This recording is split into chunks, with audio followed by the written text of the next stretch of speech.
High guys, welcome back to my channel Priya vlogs. তো guys, আজকে হচ্ছে থার্ড ডে, মানে তৃতীয় দিন আজকে অষ্টপ্রহরের। তো আজকে এখন মানে 2টা না 2:30 এরকমই বেজেছে। তো দেখো, এদিকে আমি রেডি হয়ে গিয়েছি আর এখন যাচ্ছি আমি অষ্টপ্রহরের জায়গাতে।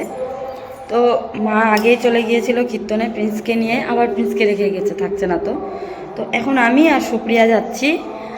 আর আজকে দুপুরের খাওয়া দাওয়া সব কিছুই কিন্তু গ্রামের ওখানেই লোকজনের স্পেশালভাবে।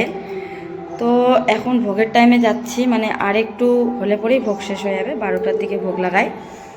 তো চলো, পুরো ব্লগটা তোমরা দেখবে আর চ্যানেলটাকে সাবস্ক্রাইব করতে ভুলবে না, আর ভিডিওটিকে লাইক করবে। তো এখন আমি উপরে যাচ্ছি, দেখি সুপ্রিয়া কত দূর আর বাকি আছে রেডি হতে ওর। মানে আমি তাড়াতাড়ি রেডি হয়ে গিয়েছি একটু, ওর কিন্তু একটু লেট আছে রেডি হতে। তো এখন আমি উপরে আসলাম আর দেখি সুপ্রিয়া কি করছে। তো সুপ্রিয়া ভিতরে রেডি হচ্ছে গাইস, আর আমি এখানে একটু ওয়েট করি, তারপরে যাচ্ছি আমরা অষ্টপ্রহরের জায়গাতে।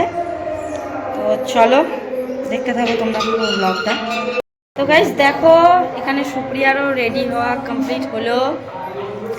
চলো বাইরে গিয়ে দেখাচ্ছি। এমনিতেও অনেক দেরি হয়ে গেল, মানে কীর্তন শেষই হয়ে যাচ্ছে, শুধু খেতেই যাব মনে হচ্ছে এরকম। আয় তাড়াতাড়ি আয়। गाइस, मैं कैसी लग रही हूँ आप लोग कमेंट में बताइएगा। मैं 2 दिन बाद वहाँ पर जा रही हूँ।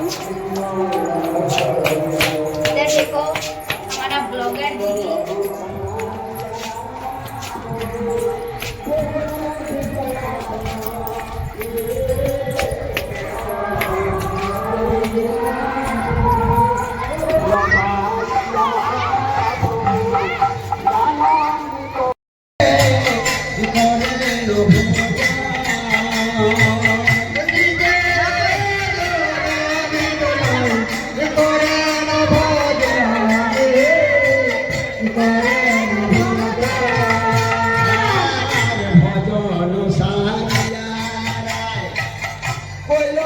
তো গাইস দেখো, ফাইনালি এখন আমরা কীর্তনে পৌঁছে গিয়েছি, আর কীর্তন কিন্তু অনেকটাই হয়ে গিয়েছিল, তারপরে আমরা এসেছি। তো দেখো, এখানে আস্তে আস্তেই তো প্রথমেই তিলকের ফোঁটা। তো এখানে আমি একটা ছোট্ট করে ফোঁটা দিয়ে নিলাম, আর সুপ্রিয়াও দিয়ে নিল। তো চলো এখন তোমরা কীর্তন দেখো, তারপরে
তো গাইস, তোমরা তো জানোই যে মহাপ্রভুর ভোগের কীর্তন করতে কত দেরি হয়, আর অনেক বড় হয় গানটা।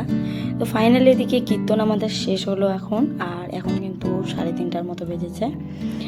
আর দেখো, এখানে এটা হচ্ছে আমাদের রাম মন্দিরটা, কত সুন্দর হচ্ছে ডিজাইনগুলো দেখো। তারপরে এদিকে আমি আর সুপ্রিয়া বেড়াচ্ছিলাম কীর্তন থেকে বাইরে এসে। আর এখন এখানে হবে সবারই সেবা শান্তি গাইস। আর তার আগে আমরা ভাবলাম যে যতক্ষণ মানে খেতে টেতে না বসি, তার আগে একটু ঘোরাঘুরিটা করি। তো দেখো, কালকে আমি এসেছিলাম, একটু টাইম শুধু কাটিয়েছিলাম মায়ের সাথে এসে দুপুরবেলা। তো তো সুপ্রিয়া আজকে আসলো দুপুরের টাইমে ফার্স্ট, তো ভাবলাম যে একটু কসমেটিক্সের জিনিসগুলো দেখি। আর তারপরে এখানে দেখো মা এত বিজি ছিল আর কি বলবো, তাড়াহুড়ো করে আমাদেরকে খেতে বসতে বললো, মানে প্রিন্সকে নিতে হবে, শুয়েছিল তো। তো দেখো এখানে আমরা এখন বসে পড়েছি খেতে গাইস, আর কত লোকজন দেখো। আর এটা হচ্ছে রাম মন্দিরের ভিতরটা, মানে আমিও দেখিনি। তারপরে এখানে দেখো এখন পাতা টাতা দিয়ে দিয়েছে সবাইকে, আর আমরাও বসে পড়েছি খেতে।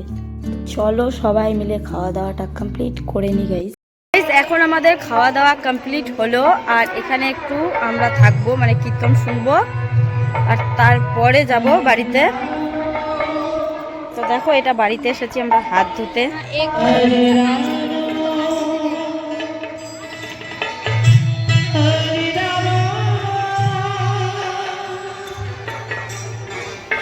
গাইস এদিকে আমাদের খাওয়া দাওয়া কমপ্লিট হলো, আর তারপরে আমরা একটু কীর্তন শুনলাম, আর তারপরে এদিকে চলে এসেছি এখন আমি বাড়িতে প্রিন্সকে খাওয়াতে। তো চলো প্রিন্সকে খাওয়া দাওয়া করিয়ে নিই, তারপরে আবার যাব।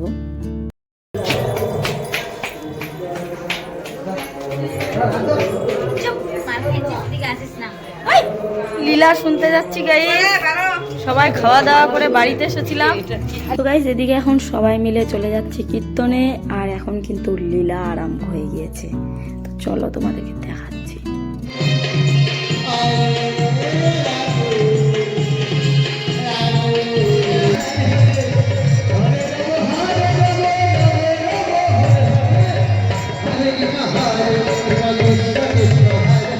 তাকেই করব আমি ভক্ত।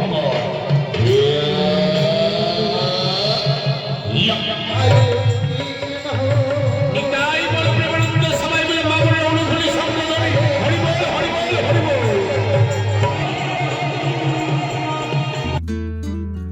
তো গাইস এখানে অনেকক্ষণ থেকে লীলা পালা দেখার পরে আমরা একটু এসেছিলাম কসমেটিক্সের দোকানে। সুপ্রিয়া বলেছিল যে সাদা কালারের নেল পলিশ নিবে, তো দেখো নেল পলিশ তো দেখলাম, ভালো লাগছিল না, তো নেওয়া হলো না। আর একটু মানে এখানে পরে দেখছিল কিরকম লাগছে, তো চলো এখানে নেল পলিশটা নেওয়া হলো না। তারপরে এখানে চলে এসেছিলাম আমরা মিশালি নিতে, মানে এখন সব কিছু নিয়ে খেয়ে দিয়ে চলে যাব বাড়িতে।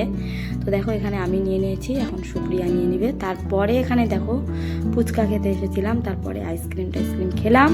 তারপরে এখন টাইম হয়ে গিয়েছে 5:30। আর আজকে কিন্তু রাত্রেবেলা গাইজ আসিনি আমরা এখানে, মানে বাড়িতে যেতে যেতেই সন্ধ্যা লেগে গিয়েছিল, আর সারাদিনটা এখানেই কাটালাম, তার জন্যই আর আসতে ইচ্ছে করেনি। রাত্রেবেলা মা আবার অনেক কিছুই নিয়ে গিয়েছিল। তো চলো এখানে অনেক টাইম কাটানো হলো, আর আজকের ব্লগটা কীরকম লাগলো তোমরা অবশ্যই কমেন্ট করে জানাবে। তো আবার নেক্সট ব্লগে দেখা হচ্ছে, বাই।